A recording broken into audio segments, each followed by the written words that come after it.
새해 또 이렇게 뵙게 되어지니 감사합니다. 새해로 왔으니 새로운 각오로 새 삶을 시작해야 되는데 어쩐지 몸은 부서져. 결국 부서져. 그러나 오늘 예배 전에 찬양을 할 때 여러분들 무엇을 느꼈습니까? 밤모섬에서 사도 요한이 하나님 보좌를 보고 영광을 돌리는 그 감격스러움을 체험합니다. 이 찬양 시간에. 그리고 나이가 많고 경력이 상실되어지면 내 입속에서 중얼거리는 것은 찬송밖에 없어요. 찬송. 그런데 이 찬양은 예수님이 십자가로 가면서 마지막 가면서 찬송하며 갔다. 예수님의 종말론적 사건입니다.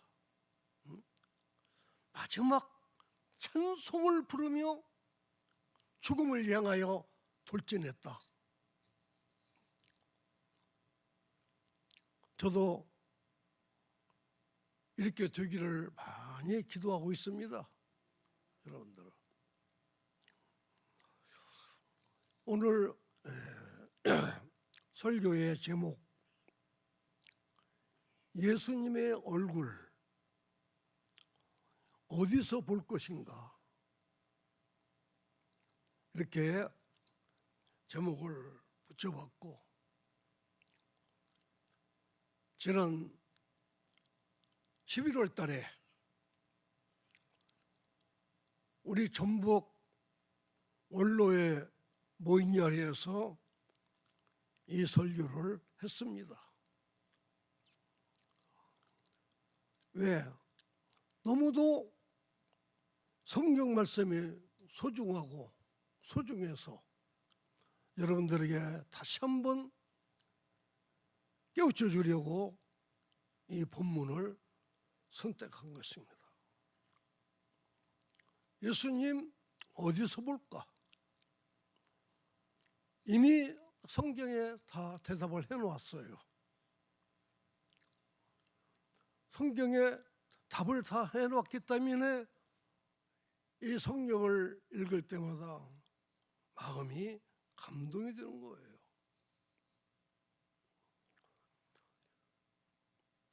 여러분들,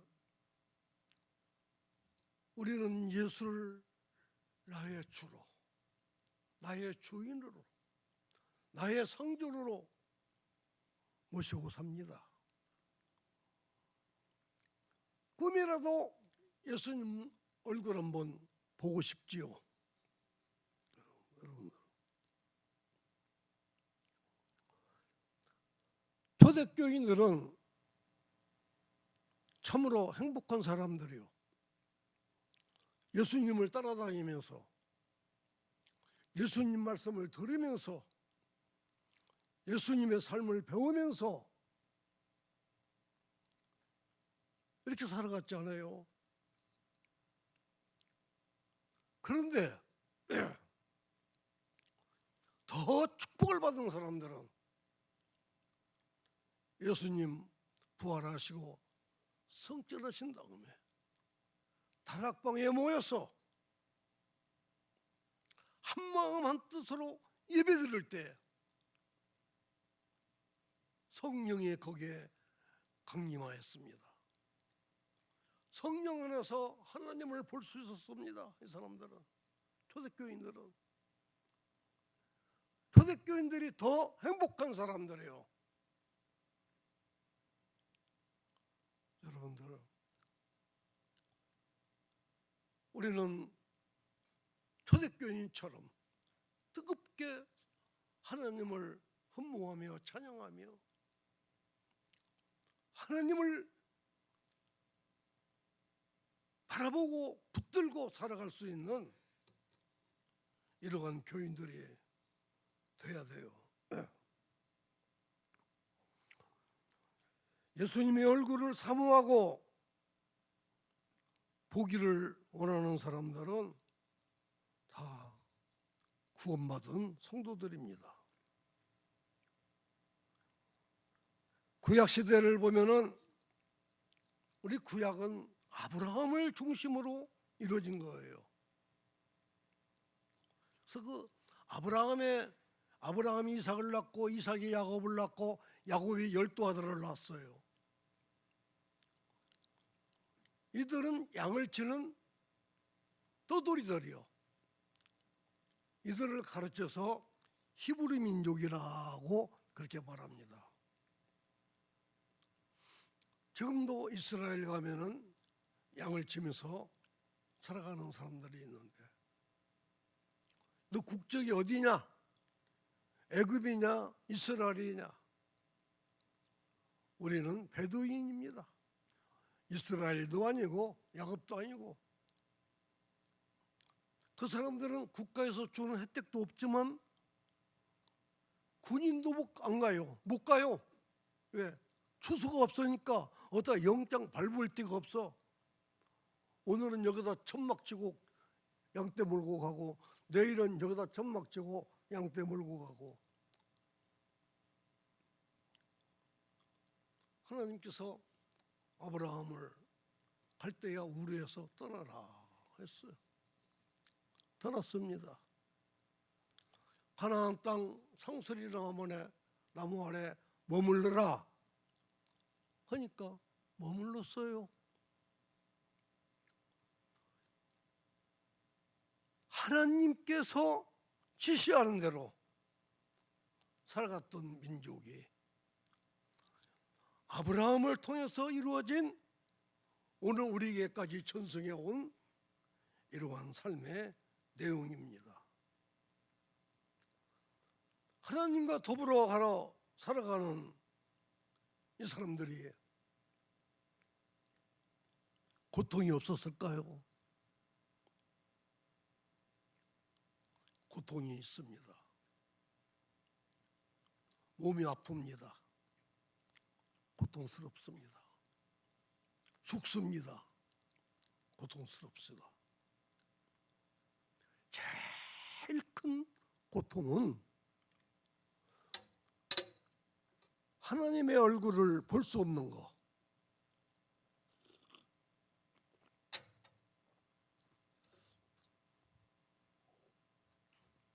하나님의 얼굴을 볼 수 없는 거. 시편 88편 14절에 보면은 여호와여 어찌하여 나를 버리십니까? 내 영혼을 버리십니까? 어찌하여 주의 얼굴을 내게서 돌려버렸습니까? 주의 얼굴을 나에게 향하여 볼 수 있는 나에게 은혜를 주시오 하고 부르짖은 이 시가 88편 14절, 이걸 타는 시라고 합니다.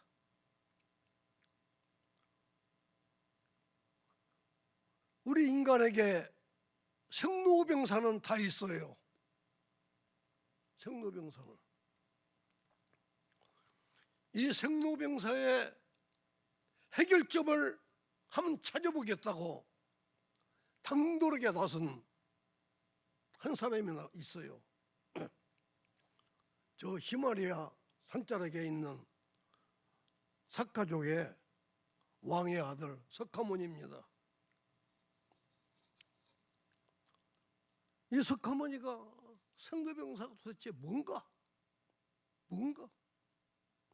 산속에 들어가서 묵상을 하고 그랬어요.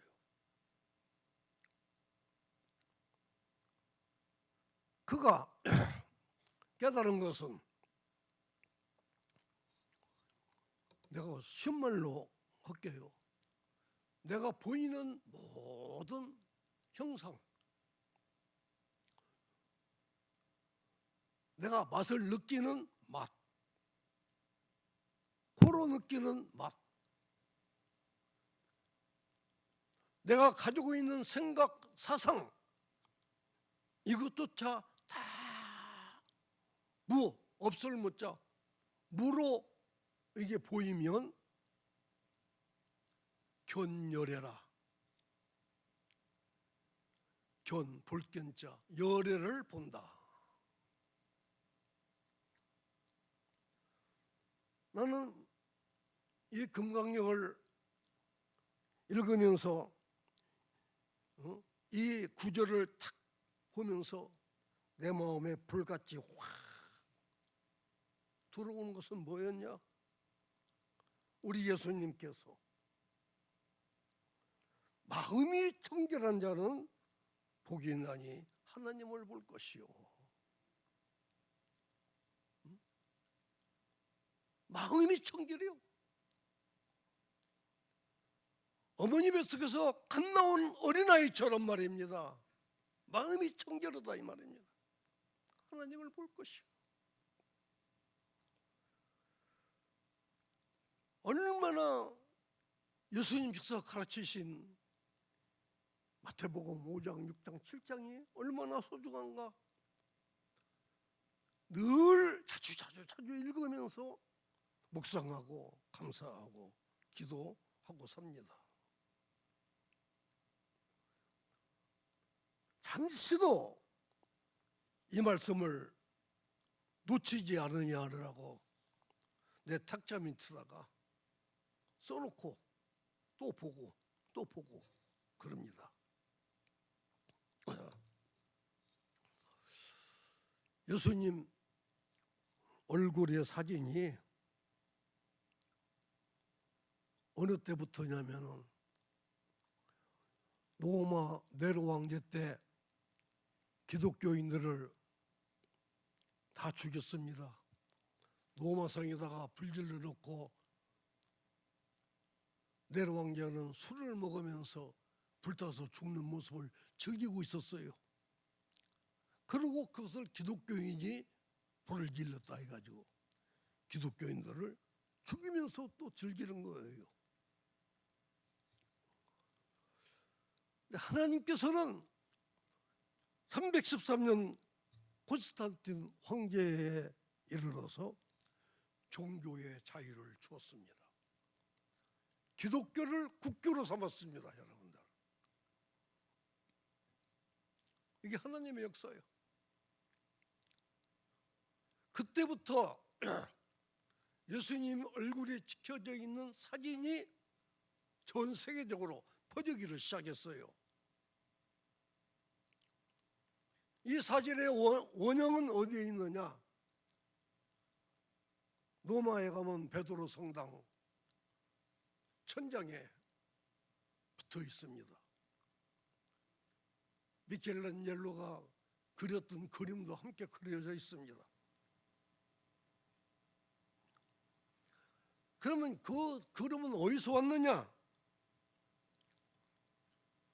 예수님께서 십자가에 죽으신 다음에 아리마대 요셉이 빌라도에게 예수님의 시신을 내어주시오. 그래서 시신을 인수받아가지고 깨끗한 세마포로 잘 싸가지고 자기가 들어가려고 파놓은 동굴 거기다가 모셨습니다. 동굴 우리가 들어가니까 한 10여 명 들어갈 수가 있겠더라고요. 아주 큰 동굴이에요. 그리고 그 세마포를 싹 벗어버리고 예수님은 부활하셨습니다. 그 얼굴에 찍힌 사진이 나와 있습니다. 또 하나는 예수님이 골고다로 십자가를 지고 올라갈 때 땀을 팍팍 흘리면서 올라가는데 베로니카라고는 여인이 깨끗한 세마포 수건을 주어서 땀을 닦을 수 있도록 해줬습니다. 그 수건에 찍힌 얼굴이 또 있습니다.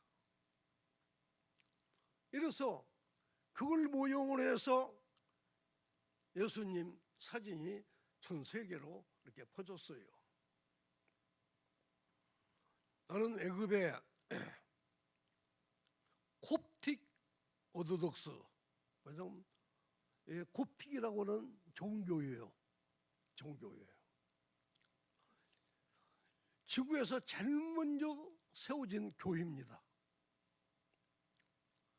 유심히 가서 보았습니다. 십자가에 촛대가 이렇게 7촛대가 있는 것도 똑같고,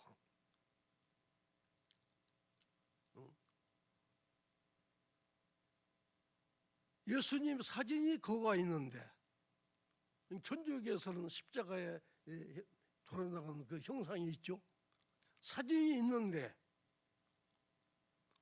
우리나라에 나와 있는 사진하고는 조금 달라서 굉장히 마음에 고통을 느꼈어요. 어쨌든 우리들은 이 예수님을 어떻게 믿고 어떻게 따르느냐.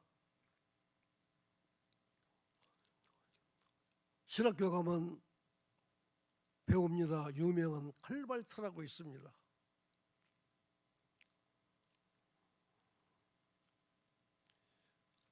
그대는 예수를 어떻게 생각하느냐 말하라.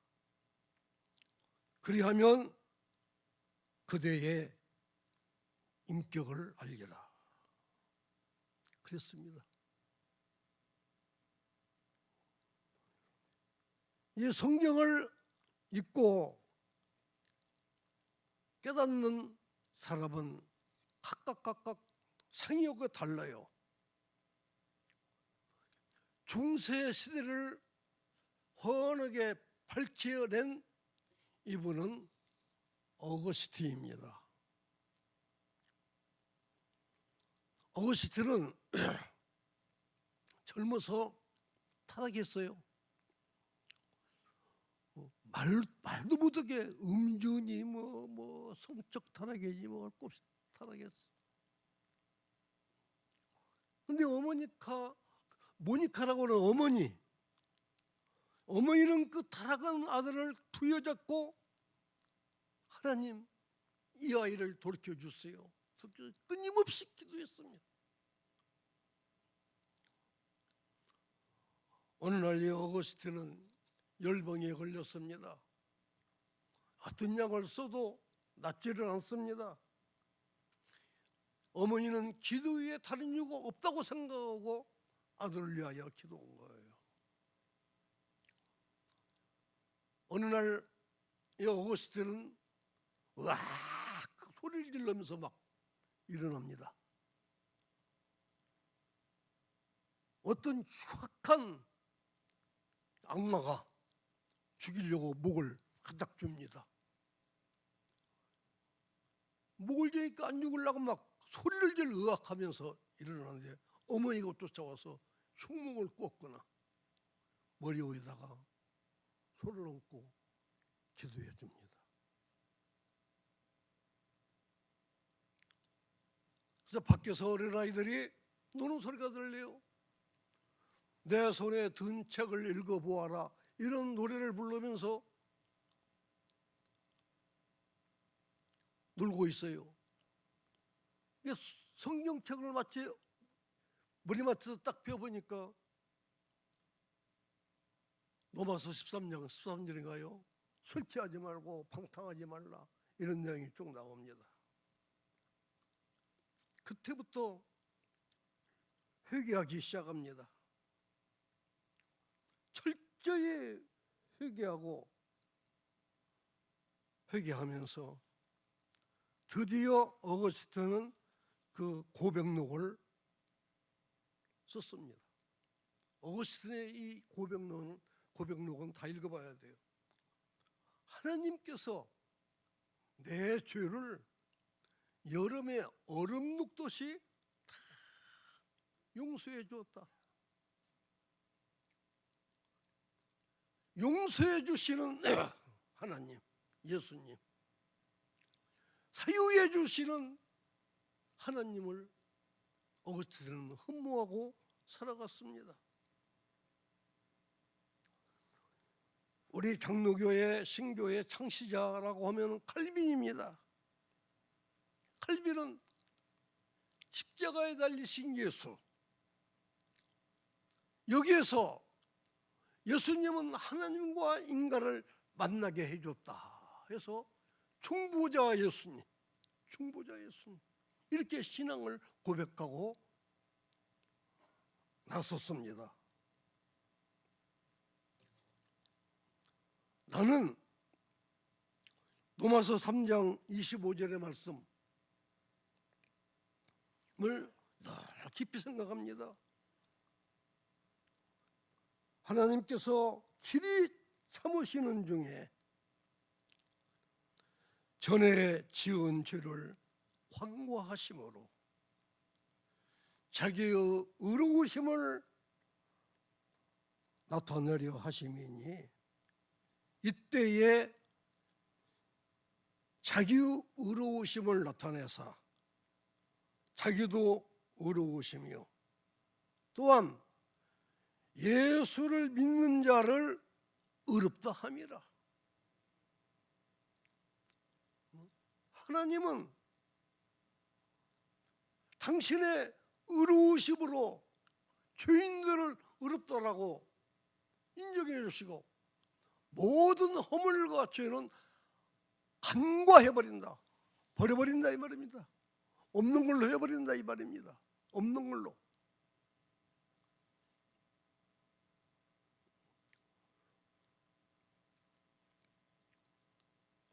우리 집 앞에는 조그마한 사진 하나가 있는데 돌아가신 우리 어머님의 사진입니다. 사진을 볼 때마다 나의 불효, 내가 이걸 어떻게 용서받아야 할까? 어쩌면 어떻게 내가 이걸 용서받아야 할까? 어떻게 회개를 해야 할까? 하고 기도하면서 오늘 이 말씀, 하나님 나를 어렵다라고 인정해 주실 줄 믿습니다 하고 새벽마다 일어나서 이 말씀을 묵상하고 또 마음이 청결한 자는 하나님을 볼 것이다. 이 말씀을 다시 한번 또 반복하면서 하루의 삶이 시작이 되어집니다. 오늘 본문의 말씀 요한복음 14장 21절 나의 계명을 가지고 지키는 자라야 나도 그를 사랑하여 그에게서 나를 나타내리라.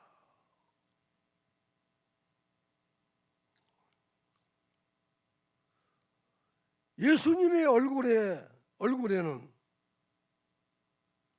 하나님의 영광의 빛으로 가득 차 있다. 하나님의 영광으로 가득 차여 있는 이런 얼굴의 모습을 나를 사랑하는 그에게서 나를 나타내리라.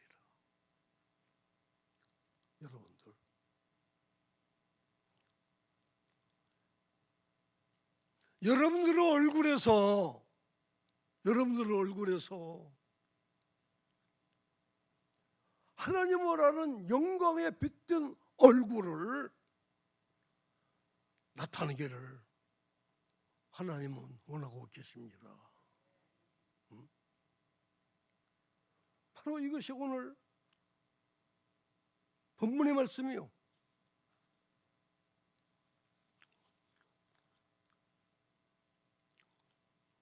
우리는 이방 사람들이 우리를 저분이 예수 믿는 사람이다 말하기 전에 하나님을 아는 영광의 빛이 우리 얼굴에서 나타나야 돼요.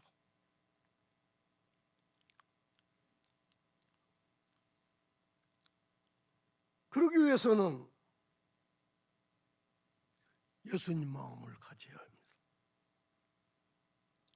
자, 우리 한번 생각해 봅시다. 문둥병자를 예수님이 고쳐주었다. 소경을 보게 해 주었다.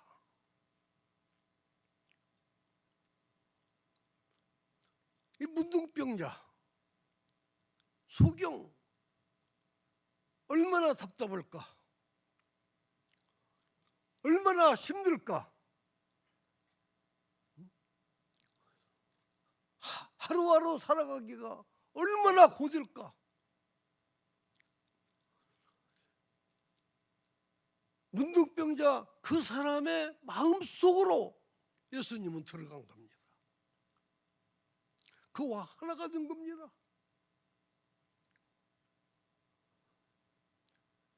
눈먼 자의 소경과 예수님은 하나가 된 겁니다. 너는 내 백성이다. 하나가 된 겁니다. 어거스틴의 어머니 모니카가 자기 아들을 버리지 못한 것처럼 하나님은 우리를 버리지 못합니다. 특별히 고난당하는 자, 그 속에 하나님이 함께 하시고 하나님의 역사하십니다. 이걸 한문으로 말하면 측은지심이라고 그래요. 측은지심. 사랑의 마음, 사랑의 마음.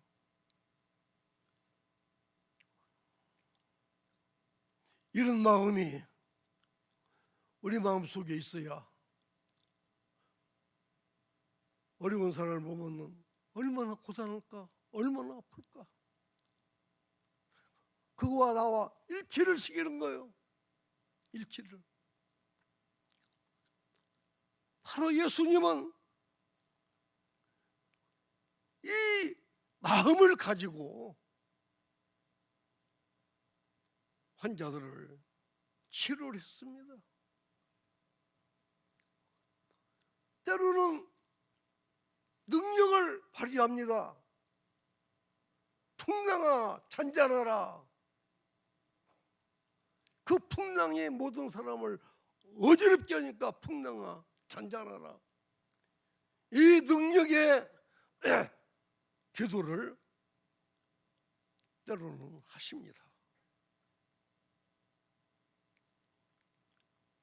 내가 언젠가 얘기했습니다. 여수에 엑스포가 열릴 때 세 번이나 가봤습니다. 다 못 돌아서.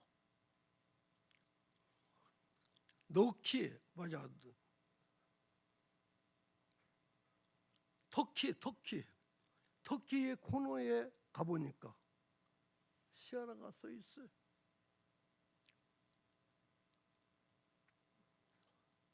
이 한 컵의 물도 혼자 이렇게 먹으면 자기 얼굴이 비치고 나누어 먹으면 예수님의 얼굴이 비친다. 한 잔 마실게요.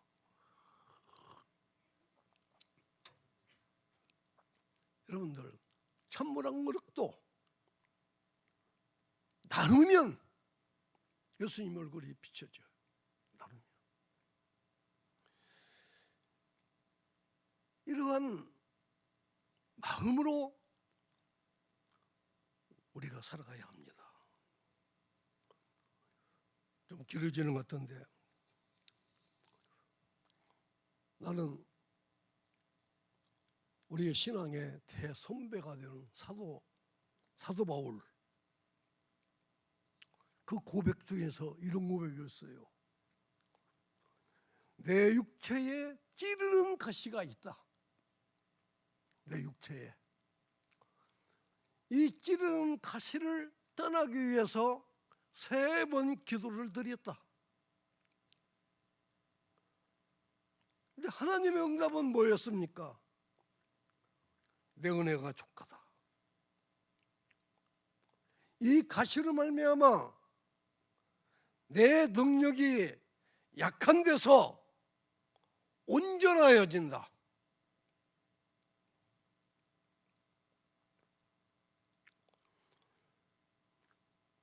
우리 신구약 성경에서 가장 고통을 많이 당하고 사는 사람은 욥입니다.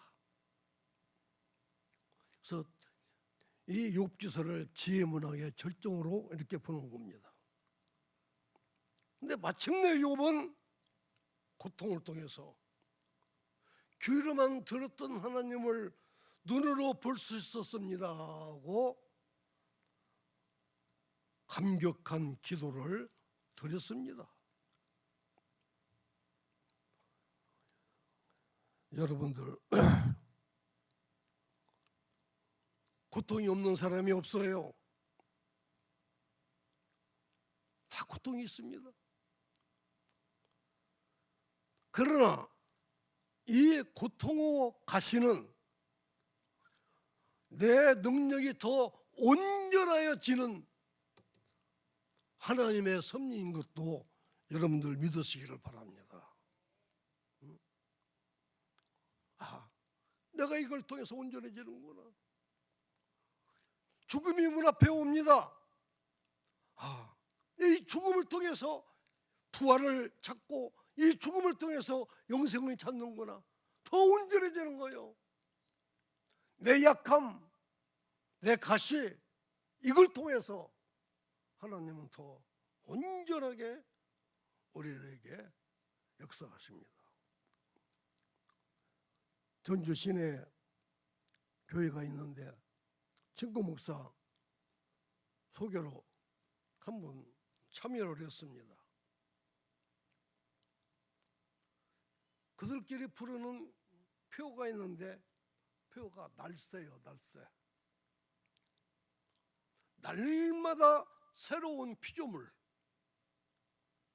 날마다 새로운 피조물을 간략하게 날새, 날새 이렇게 해서 날새라고 합니다. 이 찬송을 부르면서 뭐 박수 치면서 부르는 게 아니라 막 손을 내밀고 날새, 날새 하면서 막 전 교인들이 한 마음으로 막 찬송을 부르면서 막 힘차게 막 이게 부르는 교회. 그러면서 그 교회를 자랑하는데 참 나도 한 번 참석했지만 많은 충격을 받고 은혜를 받았습니다. 여러분들, 우리는 날마다 새로워져야 돼요. 여러분들이 주일날마다, 수요일날마다, 밤마다, 새벽마다 설교를 듣습니다. 박사 목사님은 어쩐지 몰라요. 나는요, 설교 준비원이라고 다른 정신이 하나도 없어. 어떻게 하면 다음 주일 설교를 어떻게 해야 할까? 어떻게 해야 할까? 지금은 한가하니까 내가 보고 싶었던 책을 좀 보고 그럽니다. 여러분들, 목사님이 외치는 그 말씀에서 내가 은혜를 받아야 돼요. 그 말씀을 새롭게 해석을 해야 해요. 여러분들, 그 말씀이 다시 새로운 싹이 나야 해요. 그래야 날마다 그 말씀을 또 듣고 아멘, 또 듣고 아멘, 또 듣고 아멘, 그러는 거예요. 어느 장로님이 필기사요, 속기사, 주일날이면 목사님 설교를 다 적어요. 하나도 안 빼놓고. 경찰대학 교수까지 오신 분이야. 목사님 괴롭겠습니다. 그 교회 떠나시오. 네, 그랬습니다. 아닌 게 아니라 그 교회 떠났다고 하더라고요. 써놓고 보니까 헌설이 또 오고 헌설이 또 오고. 그러면 헌설이 또 오는 것이지 새로운 말이요. 하나님께서 막 난 머리로 막 계속 이렇게 줍니까?